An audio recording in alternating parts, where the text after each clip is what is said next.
60 రోజుల పాటు, north east చిన్న రాష్ట్రాల్లో 40 రోజుల పాటు మినిమం పీరియడ్ ఉండేలాగా అవసరమైతే మరి చట్ట సవరణ కూడా చెయ్యాలేమో ఆలోచించి చెయ్యాలి. అలాగే ప్రతి చిన్నదానికి రాష్ట్ర ప్రభుత్వం మీద ఆధారపడకుండా ఒక బడ్జెట్ అనేది అసెంబ్లీలకి సపరేట్గా ఉండాలి. చాలా చోట్ల స్టాఫ్ కొరత కూడా అసెంబ్లీలో ఎక్కువగా ఉంది. దానికి స్టాఫ్ని రిక్రూట్ చేసుకోవాలి అంటే ప్రభుత్వాల మీద డిపెండెన్స్ తగ్గాలి అని చెప్పి కూడా చాలామంది స్పీకర్స్ మాట్లాడటం జరిగింది. హిమాచల్ ప్రదేశ్ స్పీకర్ గారు, ఉత్తరప్రదేశ్ స్పీకర్ గారు కూడా చాలా గట్టిగా ఈ విషయం మీద మాట్లాడటం జరిగింది. సో డెఫినెట్గా రాబోయే రోజుల్లో శాసనసభల పరిదినాలు పెరుగుతాయి.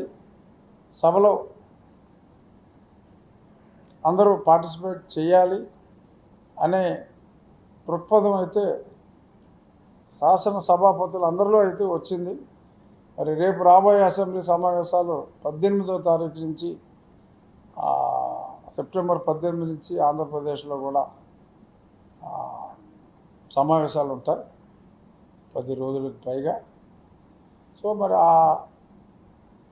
ఆ సమావేశాలకి మరి ఇన్నాళ్ళు రాని ఎమ్మెల్యేలు ఆ సమావేశాలకి మరి ప్రజలు, ఎందుకంటే రిప్రజెంట్ చేయవలసింది ప్రజల కష్టాల గురించి, మరి ఆ రిప్రజెంటేషన్కి రానప్పుడు ఆ శాసనసభ్యుల్ని మరి ప్రజలు శాసనసభ్యుల్లాగా చూడరు అన్న నిజం తెలుసుకొని మరి మా అసెంబ్లీ సమావేశాలకి, అంటే ఆంధ్రప్రదేశ్ అసెంబ్లీ సమావేశాలకి ఆంధ్రప్రదేశ్ శాసనసభ్యులు అందరూ కూడా తప్పకుండా ఎవరైతే మరి గతంలో మానేశారో వాళ్ళందరూ కూడా సమావేశాలకి రావాలని ఈ సందర్భంగా కోరుకుంటున్నాను.